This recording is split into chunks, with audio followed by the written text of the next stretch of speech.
एक बार एक सेठ का रसोइया नौकर था। एक दिन सेठ बोला, रामू, बैगन से अच्छी दूसरी सब्जी नहीं है। हाँ मालिक, तभी तो भगवान ने उसके सिर पर मुकुट दिया है। दूसरे दिन खूब मसाले डालकर बैगन की सब्जी बनाई। सेठ ने डटकर खाई और स्वाद में ज्यादा रोटी खा गया। फलस्वरूप दूसरे दिन सेठ के पेट में जोरों का दर्द हुआ। उसके मन में आया, बैगन की सब्जी से दर्द हुआ है। सेठ रसोइये से बोला, बैगन की सब्जी बड़ी खराब थी, इसी ने मेरे पेट में दर्द किया। नौकर बोला, हाँ मालिक, तभी बंगाली लोग इसे बेगुन बिना गुण वाला कहते हैं। सेठ ने कहा, उस दिन तो बड़ी तारीफ कर रहे थे और आज कुछ और। मालिक, उस दिन आपने भी तारीफ की थी और आप जानी मैं आपका नौकर हूँ, बैंगनों का नहीं।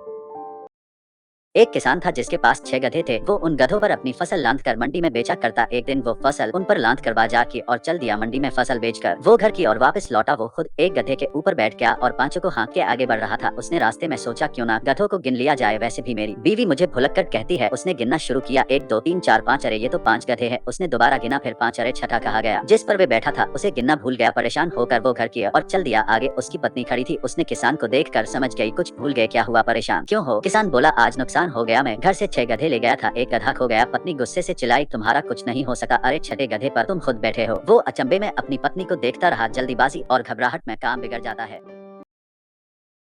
एक किसान को एक दिन दूसरे गांव जाना था। उसके लिए उसे नदी पार करनी थी। उसे तैरना नहीं आता था और दूसरे गांव जाने के लिए नदी से पैदल ही जाना था। तो उसके पास एक ही चारा था, वो वहां से जाए जहां पानी की गहराई बहुत कम हो। समस्या यही थी, उसे पता नहीं था किस स्थान पर पानी की गहराई कम है। तभी उसी गाँव का दूसरा आदमी आता है। वो उसे चिंता में देख बोलता है, मित्र समस्या क्या है? बहुत चिंतित हो किसान ने अपनी समस्या बताई। उसे सुनकर आदमी हंसा और कहने लगा, तुम दुखी क्यों होते हो? देखो, जिस स्थान पर नदी गहरी है वहाँ का जल शांत होगा और उथला पानी हमेशा शोर करता है। आपने सुना नहीं, अब जिल गदरी छलकर जाए, भरी गदरिया चुपके जाए।